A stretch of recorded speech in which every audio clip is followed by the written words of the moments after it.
Yeah, You can go suffering live. from We're on. allergies. Awesome. This is the time of year for that, isn't it? Love it when you're ahead of things. It is 6 o'clock. I hear you. I know. Sorry. It is 6 o'clock on April 21st. Please stand for the Pledge of Allegiance. I pledge allegiance to the flag of the United States of America and to the republic for which it stands, one nation, under God, indivisible, with liberty and justice for all.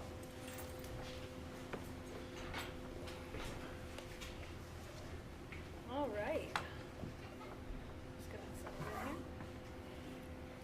here. Do we have any additional items for consideration for the agenda? There are none. Anybody else? Seeing none, can I have a motion to approve the agenda as submitted? Come on. Second? All those in favor? Aye. Can I have a motion to approve the minutes of the regular meeting of March 12th and the special meeting of April 2nd? I'll move. Second. Any discussion on those minutes? All those in favor? Aye. Aye. Tonight's consent agenda consists of 3.1 through 4.2. If I could have a motion to approve the consent agenda as recommended by the superintendent. Come on. Second. Any discussion on the treasurer's report, consideration of claims, transportation report, cafeteria report, the school calendar? We want to announce that. Yeah, and the mentor. So the school calendar, we have a give back of one of the 2 emergency closing days, and we will be giving that back on Tuesday, May 26th. Anything else discussion-wise? We will hold that extra day in case of emergency with heat, bus driver shortage, anything that may present itself from now until the end of the year. So we'll keep that extra day. So we have 2 unused right now. And typically we take the Friday before Memorial Day. However, we have May Jam and a community forum already scheduled. So we talked and conferred with the HTA, and Tuesday was the preferred day. Excellent. Any other discussion on the consent agenda? All those in favor? Aye.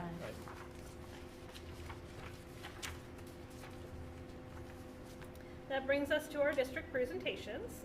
First tonight we have Mr. Rogers on our New York State report card. Good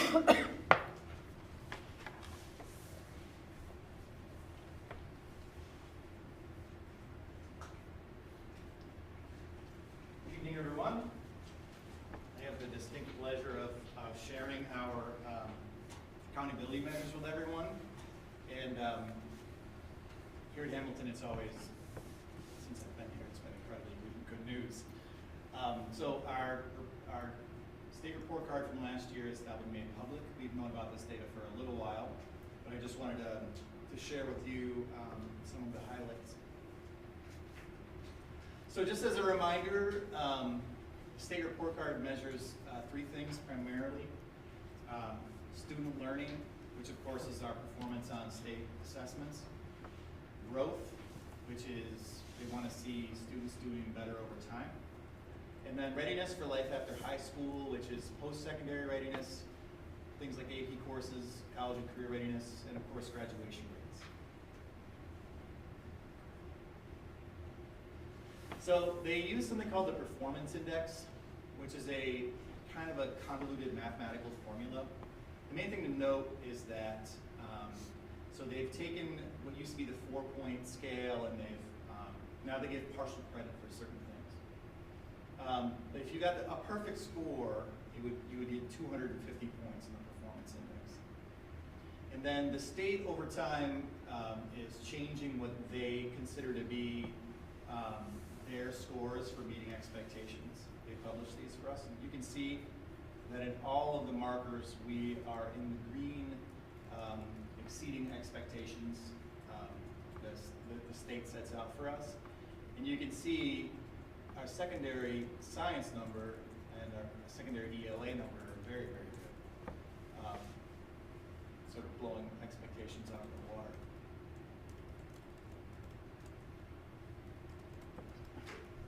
So these are the state targets and our performance. And you can see, if you just take a second to look at these, we outperform state goals in every measure,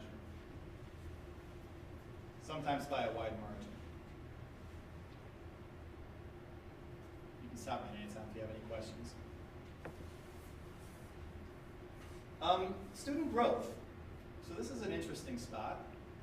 This is a place where we slightly do not meet state expectations.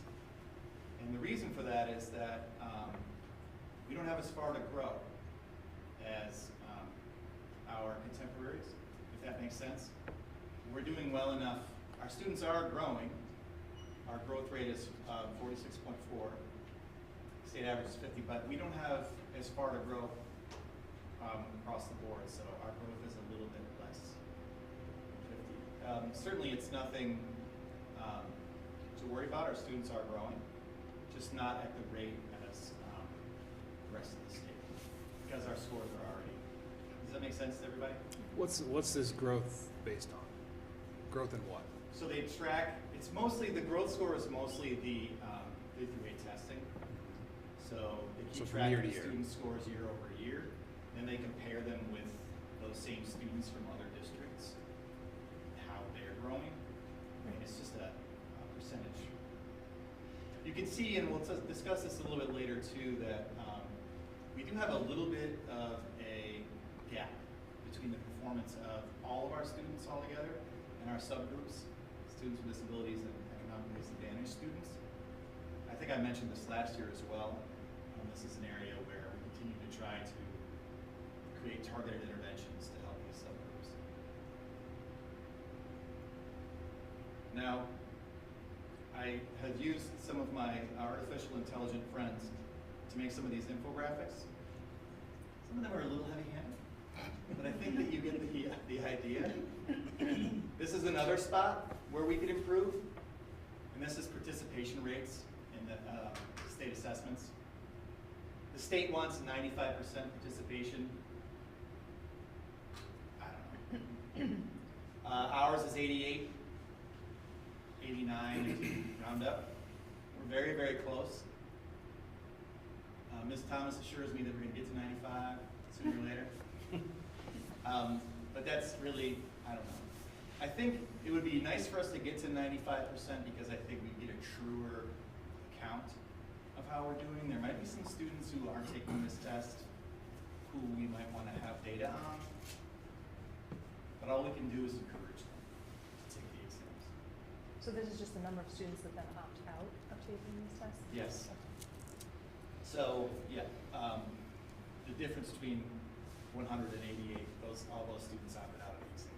These are eligible students who chose not to take it. In raw numbers, what's that? I can get you the raw numbers, But roughly that's like, our school is small enough where single students move the needle. You know, it could be 10 students. I would have to get you the numbers, but I can't. But it's, yeah, that's good. yeah, you're right. That a small number can move that number pretty easily. Graduation rate we're crushing. Again, the state average is 87%, and we've got 97.7. That's the difference between 97.7 and 100% in our district is one student. And Chris, can I just jump in? We had 100% graduation rate of students in the building. Right. That's correct. And we had one student who was in an outside placement that didn't complete their program. Attendance is another accountability measure. We've scored in the level 4, which is the highest that you can score. Again, if you look at our performance indexes out of 250, you can see that those numbers are very good. And our attendance is 95 to 100%. these are those gaps that I was talking about. And again, looking at the performance index, you can see the yellow book, that's our economically disadvantaged students. And the difference in that arrow, the gap, is the number between how all of our students perform and how those subgroups perform. And you can see that that there's a gap. And again, thinking about how large our district is, our smaller district is, those can be very small numbers that would move this performance index in that direction.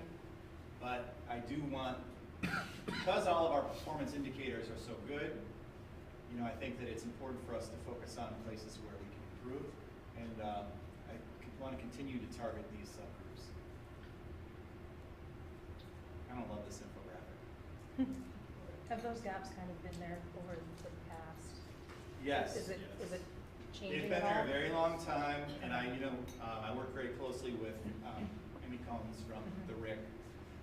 And, I talk to her probably at least once every other month. And she's like, Christoph, these numbers look like this all across the region. And I'm like, well, I don't think that means we shouldn't look at them.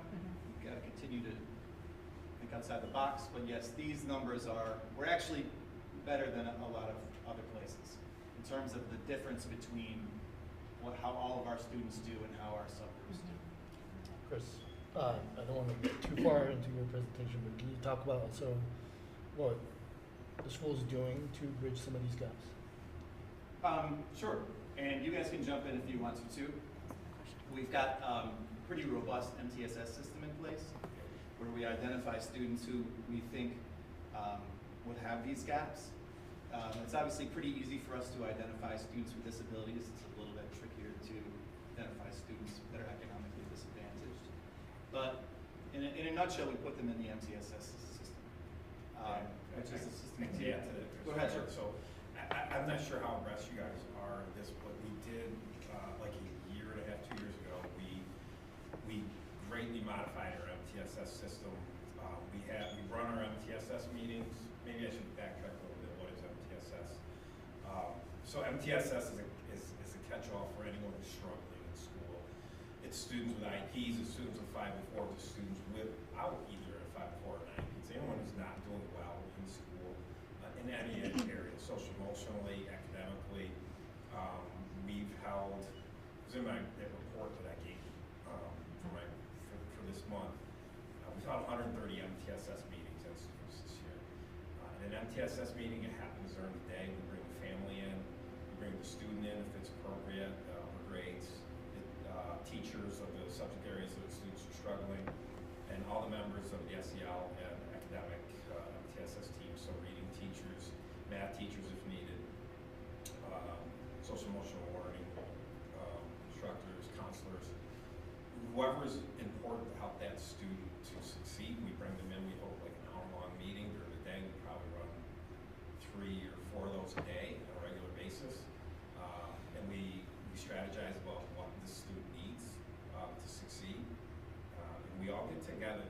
It's really about building a common kind of language and understanding and strategy to help the student, where you have the parents, the teachers, all the support staff working together to help this. And we do follow-up meetings, so we'll say, okay, at the next meeting, we expect these are the things we're going to do, and then these are the things that we expect to have done, and then we'll follow up 4 to 6 weeks later. We'll come back and assess where things are. If they're not improving, we brainstorm more ideas. Come back again another 4 to 6 weeks. Things aren't working, we might make a referral to special education. We might make a 504 plan. It's pretty tight, and Escalating interventions as Yes. we go. So, a student with it's determined to be a tier 1. You try some lower level interventions, and then those don't work. You revisit it at the next meeting. Try to find whatever the barrier is to that student learning and growing, and what can be done. College and career readiness. Again, 95.56. I mean, it doesn't really get much better than that. Strengths to celebrate. We have very high achievement here, exceptional graduation rates, very strong attendance. Our students are college and career ready, and we are outperforming state targets on nearly every measurement. I really hate this graphic. But anyway, these are opportunities for improvements that I see. We could improve our participation rates in these assessments. Right now, we're sitting at 85. We need to get to 95. We've talked about the subgroups. We're going to continue to work to fix those. And the ED students are part of that subgroup. How are we presenting the tests and the opt-out ability? Like why are students opting out? Maybe the principals can answer that. I don't even know how you handle opt-outs. We had a large number that I think called each other last night and came in this morning. Oh. Are you taking the test or are you not taking the test? So in middle school, it's a bit of that, I'm gonna do what my friends are doing, going on. The advertising piece, we talked a little bit about in steering today, because we do send out a message, ELA tests are coming up, this is the day it's gonna be, please make sure your Chromebooks are charged, and is that a reminder for the kids to start asking if they cannot take it? I don't know. But yeah, that's what we experienced today. A lot of either late last night or this morning. We had very few, so that's good. So I think 3, 4. Okay. Is there a measure on how the subgroups are doing statewide compared to other subgroups? Yes. So if we compare our subgroups to the same subgroup that we meet, the same Right, and the disadvantage, academically disadvantaged kid, Well- are they doing test-wise better here than, say, Yes. Syracuse or something? Short, they are, slightly better, yes. I can bring those numbers to another meeting. They're still underperforming the whole group, but they are performing better than the same sorts of kids in other places. Do you see that gap is consistent across the grade levels, or is there a point where it seems like they start to diverge more? That's a great question. I don't know off the top of my head. This is just an aggregate, but I can get that data for you too. It does differ. Yeah. Right, some cohorts are stronger than others, probably. Strong foundation, clear opportunities, and that's my last slide. Any question? Thank you, Chris. Question? Yeah, thank you. Chris, were you just, yeah. Thank you. Yeah. And the graphics weren't that bad. Didn't mind them either. Just that I one. worked on a little, I mean, Claude worked on it. Right? I don't have any artificially intelligent friends, so all the graphics you're about to see are mine. They are. Especially the scale that he came up The with. scale's my The favorite. The scale is my favorite. It is impressive. I'll leave it up for as long as you want me to. Wait, I have to zoom in on you. Yeah. Yeah, just while Chris gets set up, our intent for this next portion of this presentation is to clip it as part of the production of the whole meeting and post it separately on our budget webpage. So Chris is going to be zooming in on the presentation so people viewing can see it clearly. So we'll kind of hold our questions till the end, Yes, if we you can. can hold your and that questions at way- the end. Bill and I will present, sort of voice over the presentation, and then we'll scale back as things typically are for the meeting. That way we can kind of cut this and post it on the website, specifically just this portion on the budget webpage. When This it's means my- no one will be able to see what looks I have on my face then. That's right. Correct, Automatic. yeah, yeah. And when it's my turn to present, I'm gonna stay here so I'm not crossing over the screen. Great. All set, Chris? Thank you. So before getting into some of the detail, we'll talk about some of the bigger picture items of the budget. I do just want to point out that we will have 3 additional presentations on the adopted budget prior to the vote. So we will have 2 informal presentations, sort of the coffee type format that we've had in the past. We will have one on Thursday, May 7th at 10 a.m. We will have one on Monday, May 11th at 12 p.m. at noon. And then on Tuesday, May 12th, at 6 p.m., we will have our formal budget hearing, which is our required board budget meeting the week before the vote on the 19th. So we will have 3 more opportunities that we will present. The first 2 of those will be much more informal as we've had in the past. So I'm going to kind of buzz through this quickly.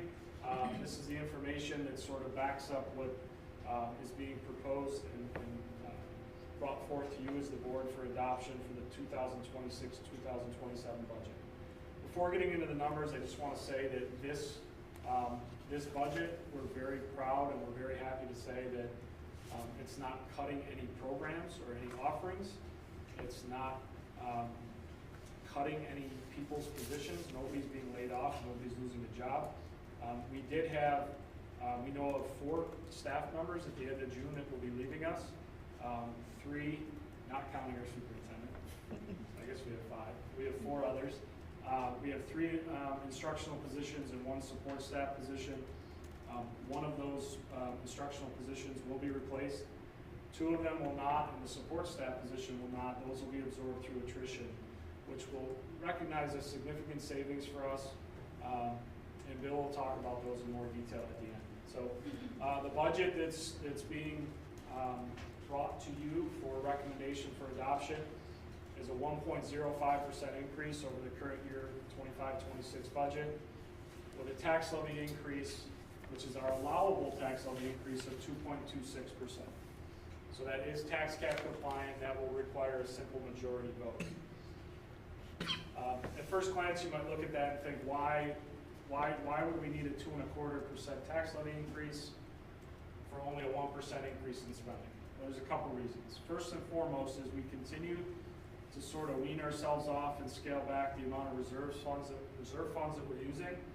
If you think back 2.5 years ago, we're coming off federal relief monies post-pandemic. We had this 4-year plan to utilize between $750,000 and $800,000 worth of reserves over a 4-year period. So we're going to reduce that amount by another $75,000 for next year. So that's an additional revenue we have this year that we don't quite have as much as next year. And then also the continued shift and the continued stress, if you will, that's being put on our tax levy compared to state funding because of our district's profile and our characteristics, which we'll talk about in a minute. If we look at the 3-part, this is the 3-part format of the budget. This is a format that we're required to present our budget program, which is with all districts, the majority of spending. The administrative piece, which, just to provide some clarity, this is not just administrator salaries or administrative personnel. This includes everything, all expenses associated with the Board of Education, the clerk's office, district meetings and votes, the central admin office, which is the superintendent's office, the business office, audits, our liability insurance, cooperative purchasing through BOCES, labor relations and policy services through BOCES, personnel services through BOCES. So it's really a wide range of expenses. And really that big increase is due to the strong ties to personnel. This is a year for all districts where personnel costs are increasing significantly, mostly in the form of health insurance. So any expenses that are heavily tied to personnel, you're going to see big increases. And then lastly, the capital portion, which is really 2 components. It's the central service function of the district, so all of our buildings and grounds and maintenance, and our operation costs, and then our debt service, which is our principal and interest payments. We are seeing a reduction in our debt service, the impact on the budget this year, because we're converting short-term borrowings associated with our last capital project to long-term financing. So some of our interest rates and borrowing costs were less than what we anticipated, so we are seeing a break there. So again, just over 1% total spending, 2.26% on the tax levy. I'll go through this slowly. This is all mine. My team here at HCS loves this. So just some of the things that we have to contend with on an annual basis. In November, when we start the budget process and all the way throughout. Back up one. Sorry? Do you want to back up one or no? Oh, you're not leaving No. that one out? No. Okay. It's just a It's little on easier the for me. scale again. Yeah. My bad. The budget process starts with, ends with, and the focus all the way through is our student needs, right? What is our goal? What is our mission? To recognize every student every day. And that truly is what we do throughout the budget process.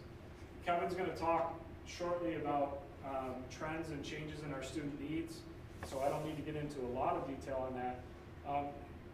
But first and foremost, and a bit of a concerning note is, our enrollment continues to slowly decline. So for the first time that I can remember, our K-12 enrollment is dipped below 500. With our 18 pre-K students, we're at 512 kids pre-K-12. So it is looking likely that we will begin next year with under 500 K-12.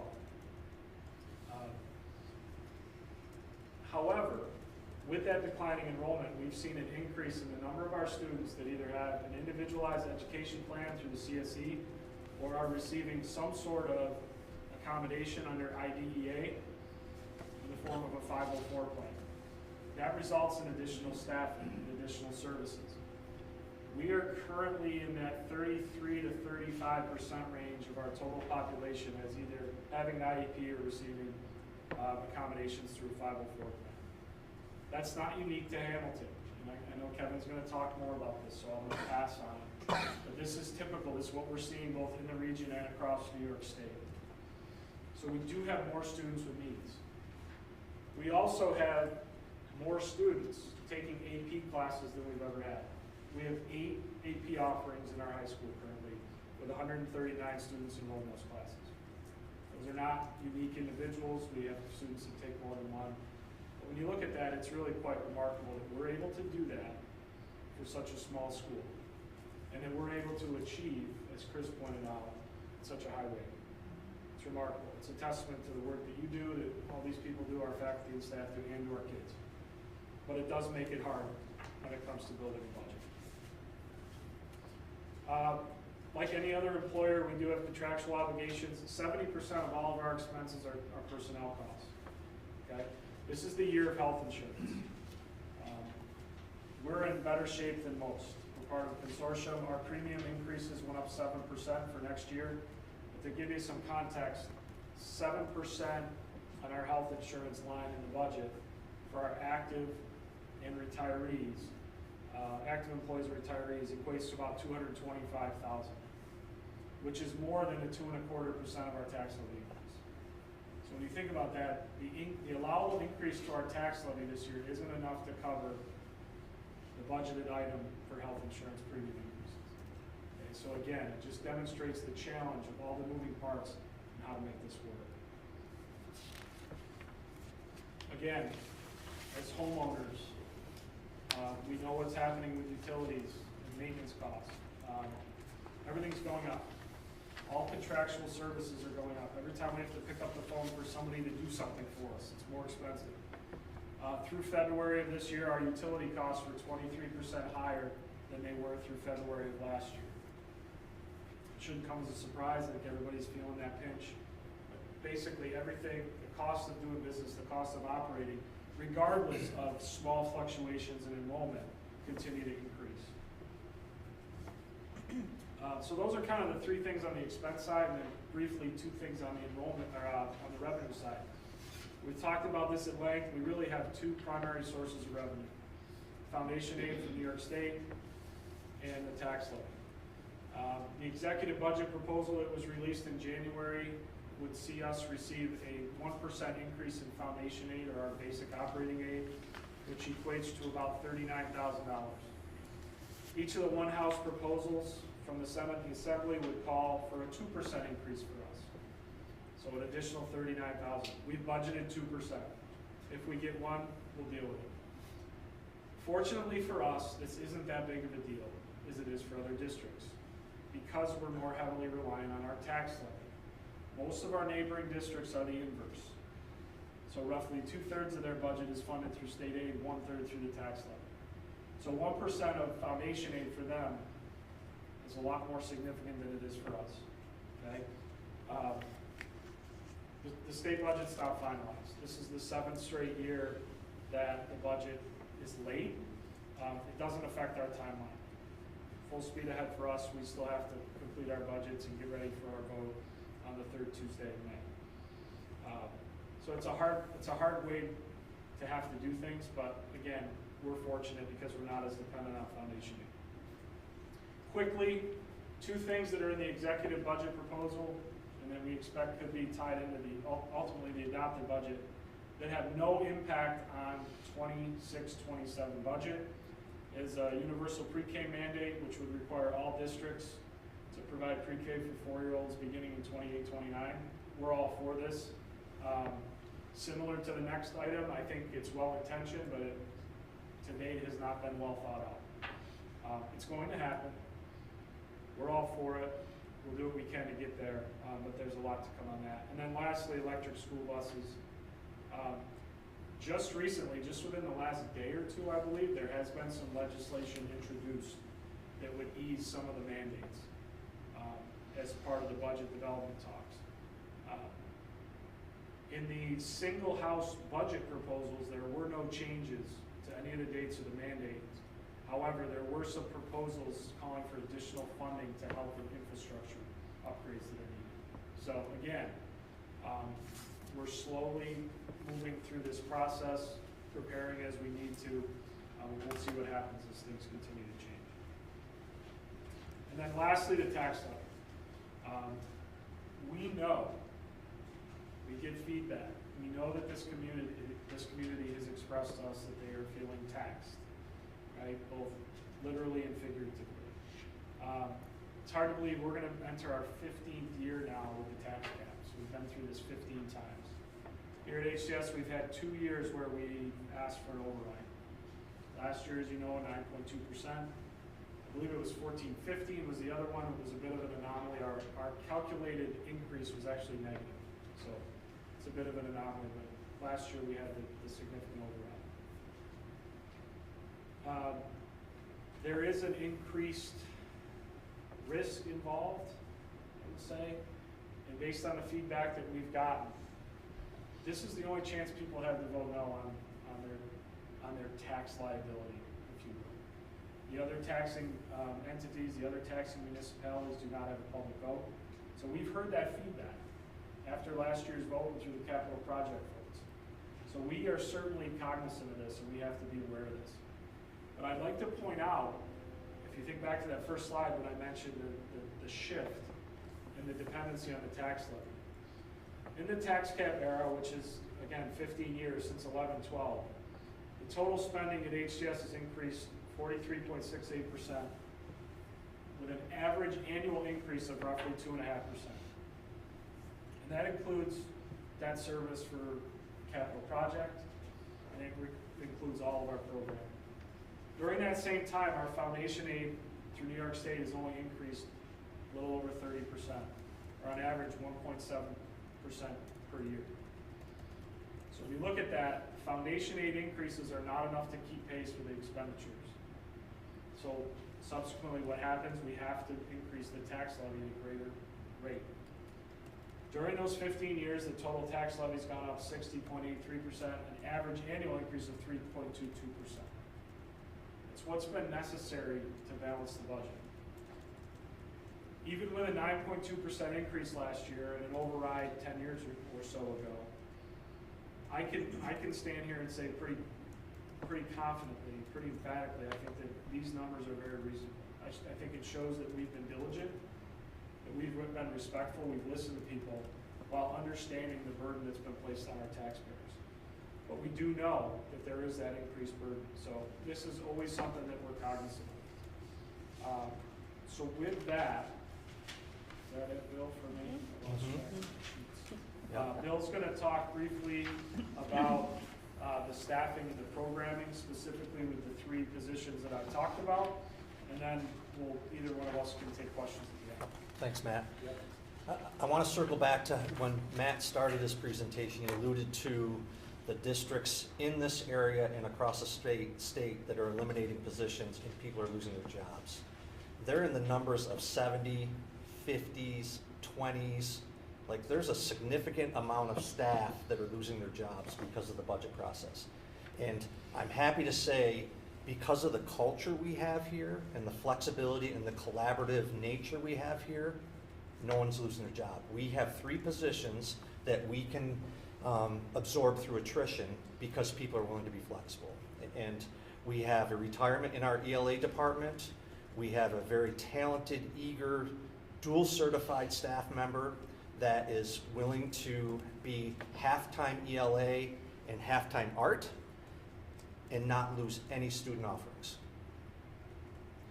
Through our SEL support, we have a teacher on special assignment that is retiring, that has done a tremendous job putting in some processes in place for our MTSS framework. And through the leadership of Kevin and his team and our counselors and school psychologists, we are confident that through their work, they can absorb all of those duties and still provide every service that our students need. And lastly, we have a teacher aide that is retiring, and we have a student who is graduating that no longer will need that one-to-one aide. That one-to-one aide can then slide into that position. So those are 3 positions through retirements that we can absorb through attrition and not lose any supports for our students. And I think that's a real testament to the work of our administrative team, our faculty and staff willing to be flexible and collaborative. And that's the culture here that makes things work and really makes this a special place. Matt, can you just go to the next slide? So again, retiring teacher, we have a dual certified teacher that can cover both ELA and art and not lose any of our offerings in either art or ELA. Our elementary art teacher is willing to take on the yearbook.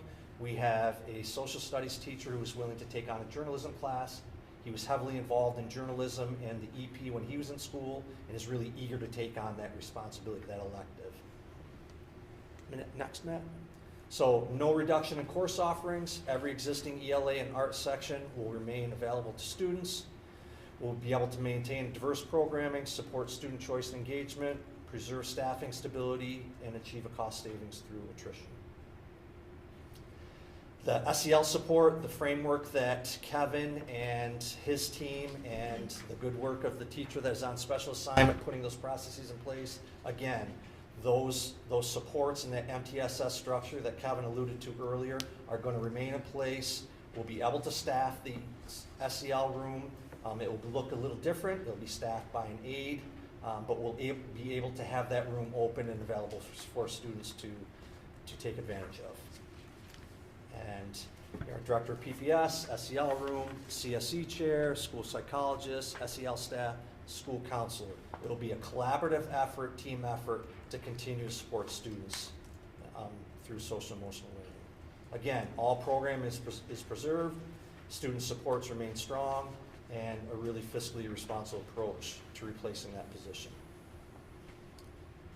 So again, through the good work of everybody in this building, we are confident that we can continue to offer everything that we offer to our students and deliver a really high quality education with the people that we have in the building. And they're excited about it.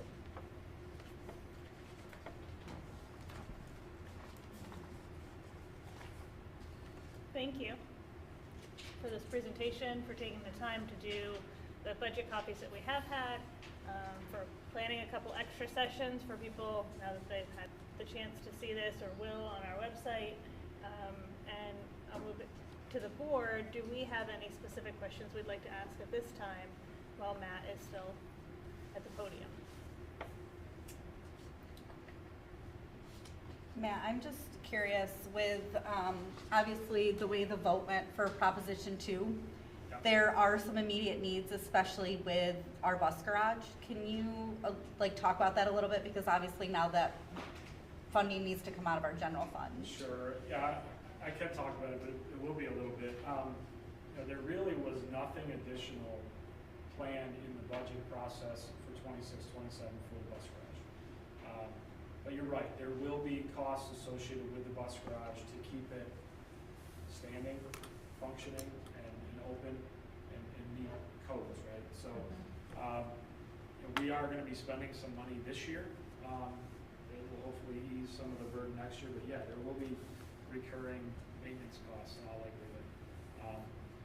We have a a meeting tomorrow to start talking about next steps. I really don't know what they are at this point. So there will be a lot of conversations in the near future about sort of examining Prop 1 of the capital project and trying to see to what extent, if any, some of Prop 2 work can be captured in Prop 1. I don't think it's going to be a lot. That's the whole purpose of having two separate props. But yeah, for sure, it's going to be a burden moving forward. So we just issued a purchase order for $4,200 to get the water back up and running in the building, so we can have use of the restrooms and the locker rooms. So yeah, it's going to be an issue. It's going to be expensive. Right.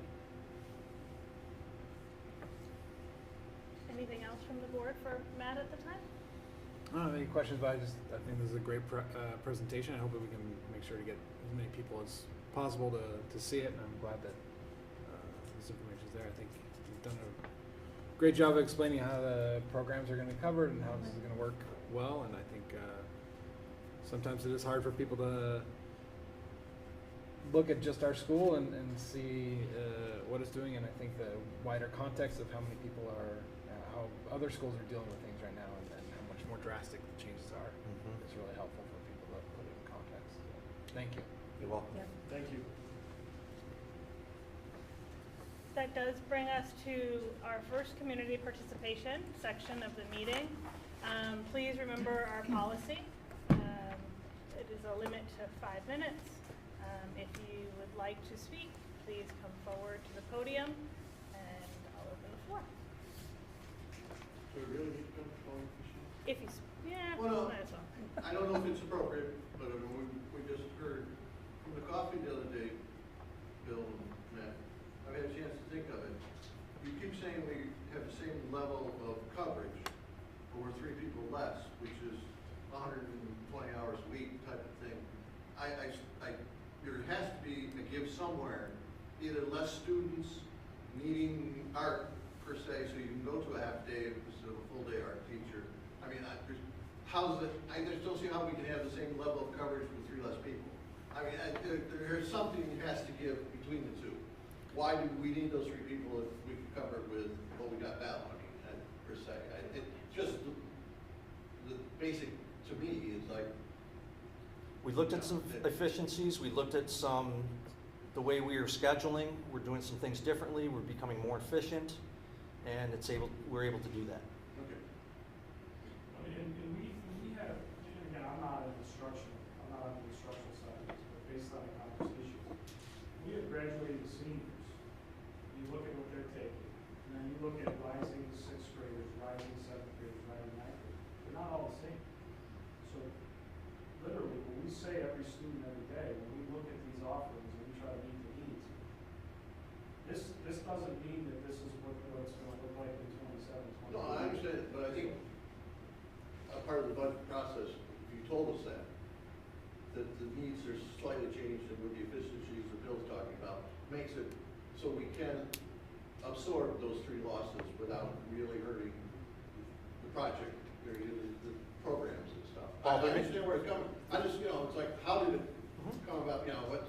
There may have been a teacher that was assigned to study hall that is now doing an elective. So there's that flexibility, and we looked at reshuffling, and our staff was very accommodating and willing to look at those things. No, and I'm not disagreeing with it. I'm just saying, Yep. to the naked eye, to me, it's like, wait a minute, we've lost 3 people, but we're the same level, but yeah, the needs have changed, and reshuffling your stuff makes sense. I'm not saying it doesn't, but without the context to it, Sure. it just makes me wonder what drove the new change, whatever it, it's just a better way of doing with what you got.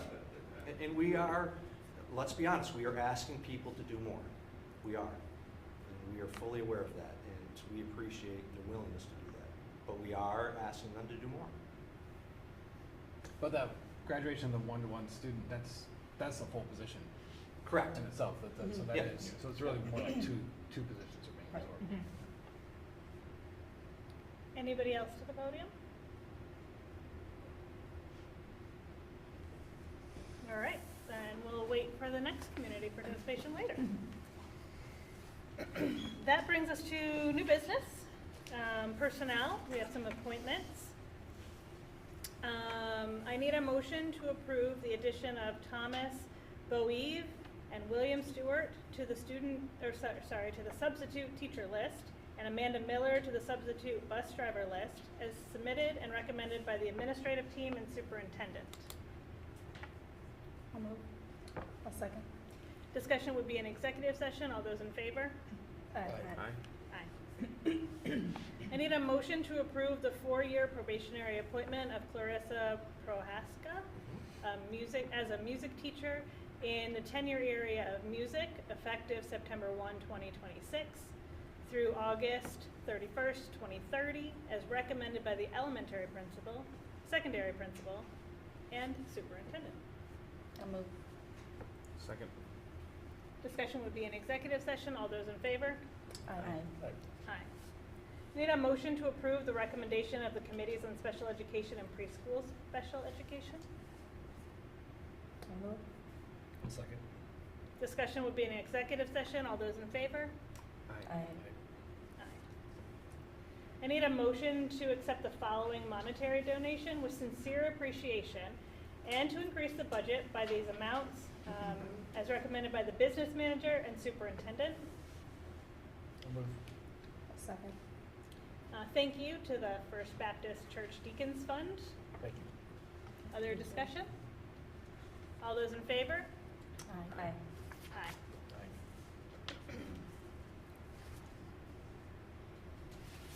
At this time, we typically have transportation requests for the coming school year. This year, we do not have any, so there's nothing to discuss, so we're gonna move on. But I'm just making a statement that it was on there, and we don't have anything this year. Budget discussion, do we have more to discuss? Or are we in a space to be able to move on the budget?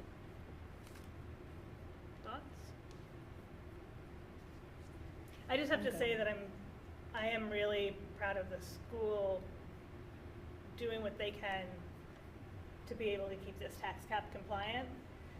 And I'd also like to say to the community, this is for our students. This is for our kids, and this is for the future of everything, right? Our students are the future of everything.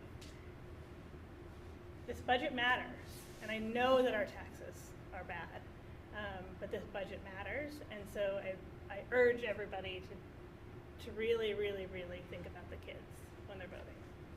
So that's what I have to say.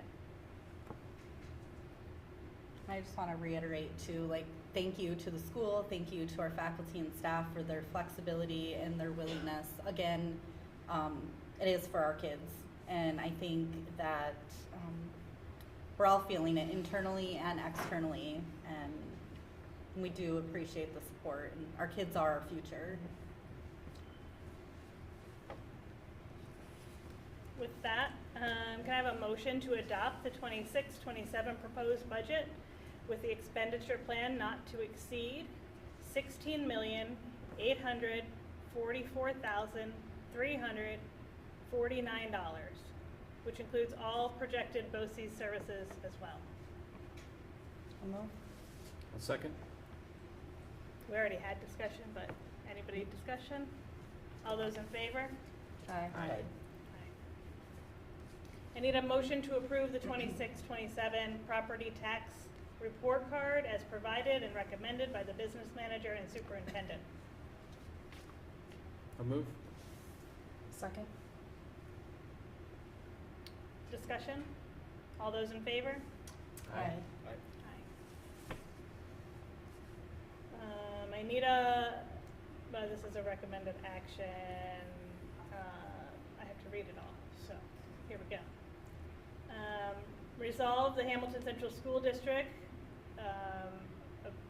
approves the 26-27 tentative administrative budget of the Madison Oneida Board of Cooperative Educational Services in the amount of $8,028,676,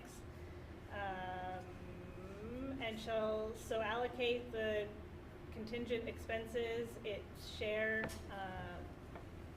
of said administrative budget as appropriated and in accordance with Section 1950 of the New York State Education Law. We don't have to, do we need a motion? We're good.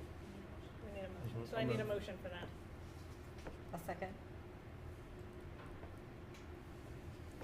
All those in favor? Aye. Aye. These need to be voted on separately, and I have to read them all. So this is a fun meeting that I get to read everything. The Madison Oneida BOCES Board of Elections is what we're doing now. So, a board resolution for the seat currently held by Richard Engelbrick, Madison Central School District. Resolve the Hamilton Central School District.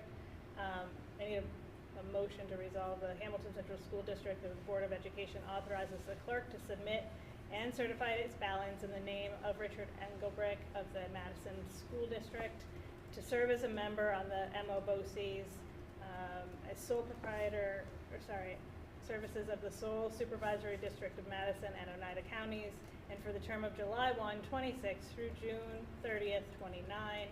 For the seat currently held by him, Madison, from Madison, the ballot will be submitted to the clerk of the Madison Oneida BOCES on April 22nd, 2026.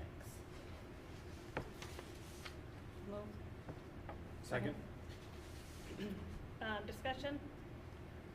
I just have to say, good for him for Yeah. doing another term. All those, post 50 years. All those in favor? Aye. Aye. All right. A board resolution for a seat currently held by Craig Brown from the Morrisville Eaton Central School District.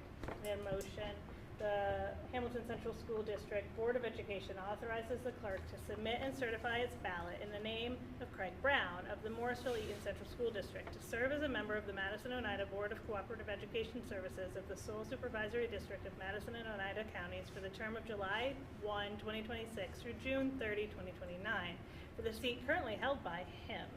The ballot will be submitted to the clerk of Madison Oneida BOCES on April 22nd, 2026. I'll move. A second. Discussion? Thank you to him for doing this again. All those in favor? Aye. Aye. One more. I need a motion, for the board seat currently held by Patrick Barron, Cheryl City, Cheryl for VBS. A motion for the Hamilton Central School District Board of Education authorizes the clerk to submit and certify its ballot in the name of Patrick Barron of the Cheryl City School District VBS to serve as a member of the Madison Oneida Board of Cooperative Educational Services in the sole supervisory district of Madison Oneida counties for the term of July 1, 26 through June 30, 29. The seat currently held by him. The ballot will be submitted to the clerk of Madison Oneida BOCES on April 22nd, 2026. A second. Discussion? Grateful that he's doing it again. All those in favor? Aye. Aye. Less words, here we go. Pay schedule. I need a motion to approve the proposed pay schedule for the HCS faculty and staff for 26-27 school year as recommended by the business manager and the superintendent. Move. Second. Discussion? All those in favor? Aye. Aye. Ooh, this one's fun. Yes. Really. Senior class trip. I need a motion to approve the class of 2026 senior trip to Lake George from Monday, June 22nd, 2026 to Tuesday, June 23rd, 2026, as recommended by the secondary principal and superintendent. This approval is contingent upon meeting all planning requirements of the administration. Please note that the Board of Education reserves the right to cancel the trip if circumstances should arise concerning the safety of the students. Second. Discussion? Hope they have a Fun. fabulous time. All those in favor? Aye. Aye. And now time for somebody else to talk. Superintendent's report. I just have one quick addition to my written report. At our CSO meeting on Friday, the MO BOCES Staff and Curriculum Office presented the Portrait of a Graduate Building Understanding packet that they're putting together. It's a really good guide for both boards, administrators, and then faculty and staff. They're gonna, once this gets finalized, they're gonna present it to the curriculum councils and SPAC and EPAC, which are the principal groups, both for elementary and secondary, to distribute. But really helpful guide, kind of a guide to understanding and what the Portrait of a Graduate means going forward. So that was handed out Friday as a draft, so more to come on that. But a really good template and guide for us as we move forward in that process. That's all I had, Michelle. Wow, short and sweet Yeah, today. short and sweet. All right. Administrative reports. Is there anything specific in those reports that are tied to dates that are coming up that we should state out loud, or not? I mean, I know that they're there, but I just wasn't sure if there was any specific dates. we wanted to talk about. Probably last day of classes for 6th grade would be June 26th, 7 through 12, because of the reasons exams. That's June 16th. A lot of parents typically ask, when is the last day of classes? So that's an important date. Also, the 15th and 16th would be local final exams. So if people are planning trips, those are important days for their students. And then the 17th through the 25th would be the Regents exams. Thank you. Very helpful. I mean, it's there, but it's nice to have it those stated, I think. Yeah. Anything for any of the administrators from what they on there? No, Just we our also- track numbers are very high. Track, That's great, tennis yeah. Yeah, numbers, yes, yep. Very high. So we got. There's like almost 50, We got yeah. a pole vault, the actual pole Oh, vault. really? Oh, good. Our student placed second in the Proctor invitation. So. Where do they practice Where do that they stuff? practice? I haven't seen them. In the parking lot. The pole vault, I think Do we they have have a a little mat? experience on their own. Okay. But we don't have a space here to practice that. Yeah. Which, you know, it's kind of fun to go into those Yeah. places as Hamilton and know that we do not have a facility, because we go to very, very nice facilities. And, you know, our kids do so well. Yeah, that's great. Just want to mention how busy you all seem to be doing, especially at CSE. Quite a busy March, stuff like that. So, good work. I'd just like to add one thing with my report. Bill alluded that we're absorbing that position of the SEL teacher. Make sure you speak up. Yes, Sorry. sure. Yep. So we're absorbing that position. I do want to say that the staff that is doing that extra work to absorb that, we're well prepared to do that. We've worked with the person that's leaving, and we have really looked at all the different jobs that she does, and we've really have a good plan going forward to make sure that. But I just wanted to say publicly that I don't think we'll really replace that person that's leaving. She's a caring, kind, passionate about her job, and a level of professionalism that will be missed. So I just wanted to hear. I don't know if that can be replaced. I think that's Thanks. fair. 'Tis the season for you all to be even busier than normal, so thank you for everything that you do. Thank you to the teachers. I'll say it again next month too, but thank you. Thank you, thank you. It's a busy time of year. There's a lot going on, a lot of wrapping up, a lot of making sure things are, put together and ready for the end of the year. So recognizing the fact that teachers, staff, and yourselves are very busy, and we appreciate it.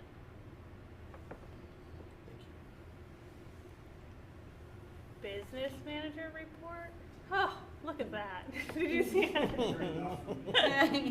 We do love you, but. It's the first time for everything.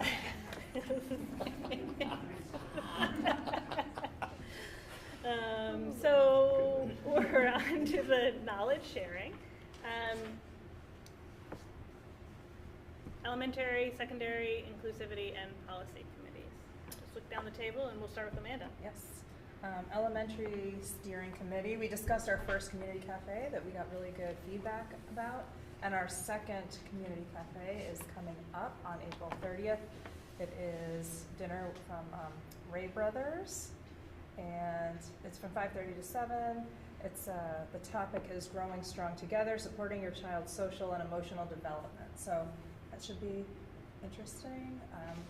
I think you can still sign up. I think it went out on Parent Square, and it's so that should be good. We got really good feedback, so I'm excited about this second one. And the third of the community cafes is going to be, I believe, June 4th, and that's going to be farm to table. There might be like a salsa garden planting activity, and that's going to include kind of more children, like child involvement. So exciting, but those are fun. Let's see, and then today we had secondary steering, and we discussed a lot about the 3 through 8 testing, and how those numbers, like the fact that, you know, if we only have if we're below 95%, that really is only a handful of students that can kind of sway that. We also discussed how the counseling departments put on an admission counselors event for 11th graders, and they came in to talk about kind of the admissions process, what we need to do, and the feedback from that was that it was very helpful. And there was talk maybe about expanding that, I think, next year, kind of looking into how to get more participation and possibly opening it up to surrounding districts and having it, you know, inviting juniors from all the surrounding districts to that program. So I attended that event. It was You went really to it? good. Yeah, okay. Yeah, it would have. We'd like to see numbers increase over the years, but it was really great because they also gave examples of applications, so the students actually got to see, like, and this one you'd look at and the kids are all like, whoa, this student is so good, but then being able to pick out, like, it is, but did they really, you know, how did their essay compared to what was already required of them, and wait, maybe it wasn't as strong, and it was really, really, really good, especially for somebody who already has 2 kids that were through the process. You know, my son wanted to go, so we went, and I was like, we don't need this, and I said after, like, I'm so glad, like, I went to that. It was really great. That's good. It was well done. Yeah, that sounds good. And we also just discussed a little bit about, I think they're doing a survey in the secondary, I don't know if it's all teachers or just secondary, about the one-to-one devices, and kind of doing a survey from with teachers about how well those are working, how they're using them to, you know, enhance education, and also what obstacles they're facing. So they're just kind of having discussions about that at this time. But, you know, kind of following on the heels of the cell phone ban, there's a lot of discussion about the one-to-one devices and how they're being used. So it's a continuing conversation, I guess, with staff members. So, yeah, that was it. Inclusivity committee meets this week, tomorrow. We do meet tomorrow. Tomorrow. Yes, we were gonna meet last week, but a lot of people couldn't meet. Yeah, calendars didn't match up. Tomorrow. We've primarily been working on 2 big projects in the Civic Committee. One of them is the combination of Wellness Day with Community Day, Community Wellness Day, if you will, where we've reached out to people who volunteer from the community to present. So now they've given us what their needs are for those presentations. That's pretty exciting. I'm working closely with Laura Reynolds to hash out that schedule, which is pretty nuts. And the other thing that we're working on is the senior exit survey. We've gotten started much earlier this year. We've already done 1 round of it. One of Mike Gardner's students, her name's Becca, she's really nice, is conducting the interviews. So far we've gotten 6 seniors. She's lined up coming in this week and then next week. So I'm hoping that the momentum will build and we'll be able to get at least half, I'm hoping more than half of the students to participate. We got a lot of good information last year from this exit survey. And you'll work with Liliana to get seniors on board for that, right? I am talking to seniors every day in the hallways. I had to drag them. Oh yeah, just remind me again. Yeah. Yeah. Thank you. We'll get it. Policy committee. I think because of the break, we're meeting next week. Okay. So, Yeah. Advocacy. I don't have a lot this month. Obviously, everything is so focused on the budget. I passed the 5th extender today. The NISBA resolutions kit is out. We have till July 17th if we want to put anything forward. I have been voted to be on the resolutions committee again. So we'll be meeting this summer a couple of times in preparation for the annual meeting. And I know Matt spoke really briefly about like the UPK, and so NISBA is doing a lot of advocacy on that too, saying like, yes, this is a really good initiative, but let's dig and let's discuss this a little bit further with, you know, transportation aid and how it's going to affect classrooms and some of the funding components and all of that. So they're doing a huge advocacy effort on really enhancing that mandate. That's really it.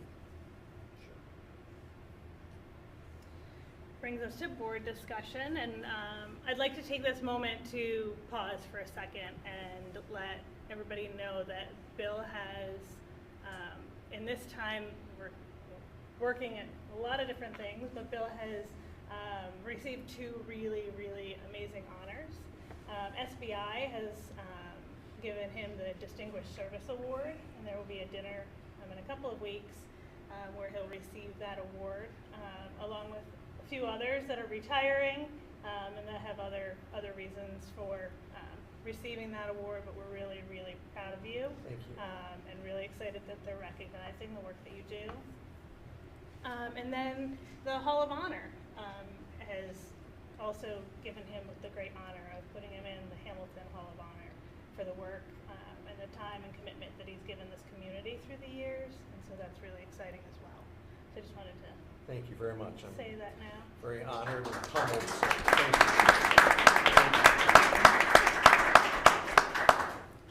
Along the board discussion lines, we have the public hearing is on May 12th. The Meet the Candidates Night will be then as well. The vote is from 12 to 8 on the 19th. A lot of people come early.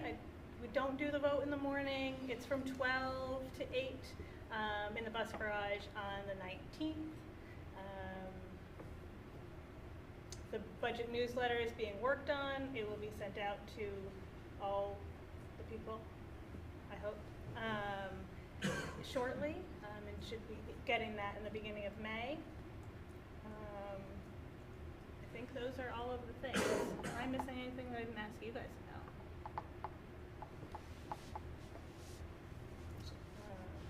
So more to come there. This brings us to the community participation part of the end of the meeting. If you'd like to come to the podium, please do so now. Please remember our policy and the 5-minute time frame.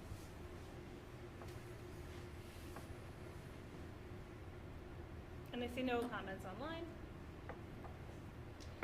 but appreciate those that are watching.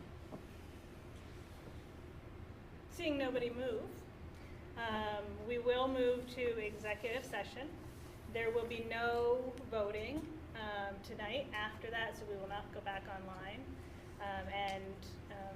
We will take a recess when we go in, but I need a motion to adjourn, I need a motion to adjourn and enter into executive session to discuss matters pertaining to the employment history of particular individuals.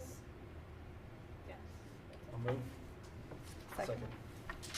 All those in favor? Aye. And we'll take a 10-minute recess.